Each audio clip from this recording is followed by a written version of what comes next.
பேசாமல் மயிலை தாவேலு முன்னால் போய் நம்ம திமுகவில் சேர்ந்துடலாம்டா, இந்த கேடுகட்ட கட்சியில் எதுக்குடா இருந்துக்கிட்டேன்னு கிளம்பி போயிட்டேன்.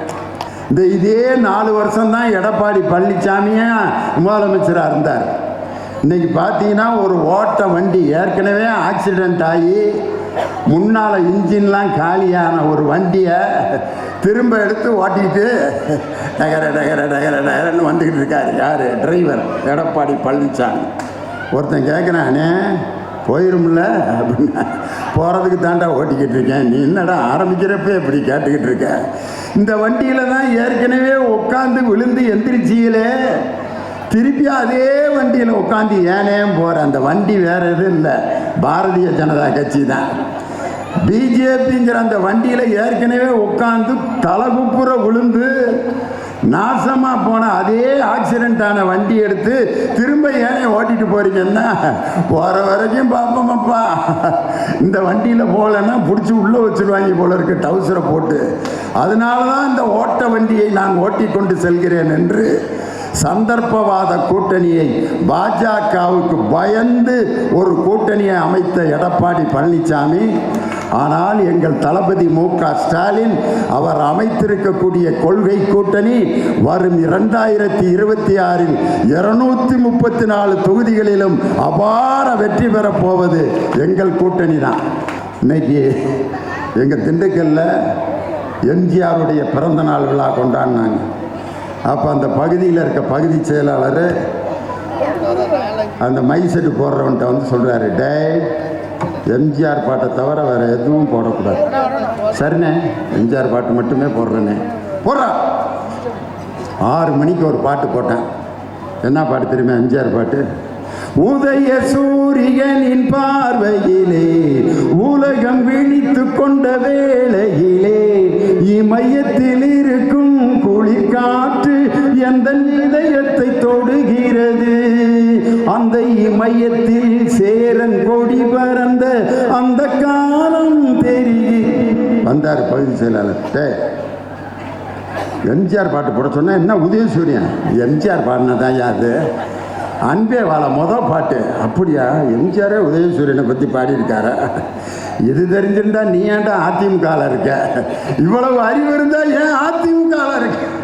அப்புறம் சொல்லியிருக்கான் பகுதி செயலாட்டே, கருப்பு சிவப்பு உதயசூரியன் இதெல்லாம் வராத பாட்டாக போடணும், தெரியுதா? சரிண்ணே, அடியிலேருந்து ஒரு சீடி எடுத்து போடுறேன். என்ன பாட்டு தெரியுமா? கருப்பென்றும் சிவப்பென்றும் வேற்றுமையாய் கருதாமல் எல்லோரும் ஒற்றுமையாய். உதச்சிரும்டா. இதே பாட்டா எடுத்துட்டு வந்திருக்கானே. நான் எடுக்கிறேன்டா ஒரு சீடின்ட்டு பகுதி செயலாளர் ஒரு சீடி எடுத்தேன். அவன் போட்டேன். என்ன பாட்டு வந்துச்சு தெரியுமா? நீ கடவுளை பார்த்தது கிடையாது, அவன் கருப்பா சிவப்பா தெரியாது, இறைவன் ஒருவன் இருக்கின்றான், இந்த ஏழையின் உழைப்பில் சிரிக்கின்றான்.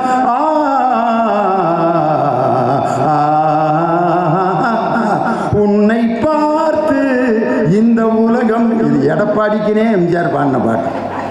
உன்னை பார்த்து இந்த உலகம் சிரிக்கிறது, உன் செயலை பார்த்து உன் நிழலும் வெறுக்கிறது. வந்தான் பகுதி செயலாளர். நான் வீட்டில் இருந்து ஒரு சீடி எடுத்துகிட்டு வரேன்டா, நீ பூரா கருப்பு சோப்பு சீடியாக வச்சுருக்க அப்படின்னு வீட்டிலேருந்து ஒரு சீடி எடுத்துகிட்டு வந்து போட்டேன். பாட்டு. உயர்ந்தவர் என்ன தாழ்ந்தவர் என்ன, உடல் மட்டுமே கருப்பு, அவர் உதிரம் எங்கும் சிவப்பு. மைசெட்லாம் தூக்கி ஒடிச்சிருவேண்டா, என்ன நினச்சிட்டு இருக்க அப்படின்ட்டு இந்த சின்ன பையன் மாதிரி ஒருத்தனை கூப்பிட்டு, டேய் நீ எடுறா ஒரு சீடியை அப்படின்ட்டு எடுத்து அவன் போட்டான். என்ன பாட்டு வந்துச்சு தெரியுமா? கூந்தல் கருப்பு, ஆஹா குங்குமம் சிவப்பு, ஓஹோ.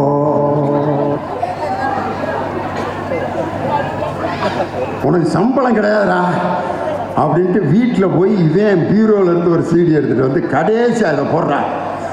என் மனசு ஆறுதலுக்காக இதை போடுறான்னு லாஸ்ட் சாங் என்ன போட்டான் தெரியுமா?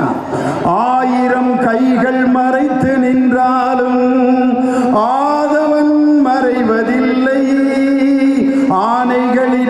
பார்த்தான். பேசாமல் நம்ம இந்த இனக்கட்சியில் இவ்வளவு நாள் இருந்திருக்கிறேன். எம்ஜிஆரே சூரியனை பற்றியும் கருப்பு சோவை பற்றியும் போட்டு பாட்டு பாடியிருக்காரு.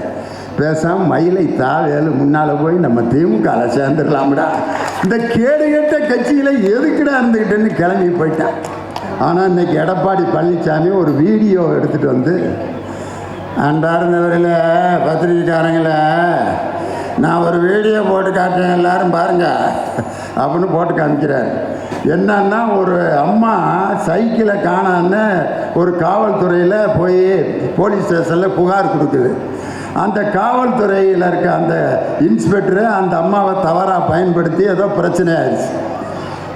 அந்த ஆள் தவறு செய்தவன் என்றால் உடனடியாக நீதிமன்றத்தில் அவனை இது பண்ணி அவனுக்கு தண்டனை கொடுக்க போவது உறுதி. இவர் அதை எடுத்துகிட்டு வந்து இப்படி அக்கிரமமெல்லாம் நடக்கிறத, இப்படி சமூகம் கெட்டு போய்விட்டத, சட்டம் ஒழுங்கு கெட்டு போய்விட்டத. எடப்பாடி பழனிசாமி அவர்களே, சட்டம் ஒழுங்கு கெட்டு போனதை பற்றி நீங்கள் பேசக்கூடாது. தூத்துக்குடியில் 13 உயிர்கள் கொலை செய்யப்பட்டது யாருங்க காரணம்? போலீஸ் மந்திரி அவர். அப்ப பத்திரிக்கைக்காரங்க கேட்குறாங்க, நீங்கள் தானே காவல்துறை மந்திரி, எப்படி 13 பேரை சுட்டாங்கன்னதுக்கு அவர் ஒரு பதில் சொன்னார் பாருங்க. நான் டிவியில் பார்த்து தான் இது எனக்கு தெரியும். அட கேடு கெட்ட குப்பை, நீங்கள் எங்கள் தளபதியை கை நீட்டி குற்றம் சொல்வதற்கு எடப்பாடி பழனிசாமிக்கு எந்த யோக்கியதும் இல்லையா? டயா பூஸ்டர் சுகருடைய ரிமோட் கண்ட்ரோல் இனி உங்க கையில. அனைத்து மருந்து கடைகளிலும் கிடைக்கும்.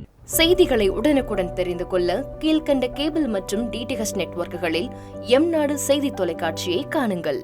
பாதகம் செய்பவரை கண்டால் நாம் பயம் கொள்ளலாகாது பாப்பா. மோதி மிதித்து விடு பாப்பா, அவர் முகத்தில் உமிழ்ந்து விடு பாப்பா. அண்மை செய்திகளை உடனுக்குடன் தெரிந்து கொள்ள இணைந்திருங்கள் எம்நாடு தொலைக்காட்சியுடன்.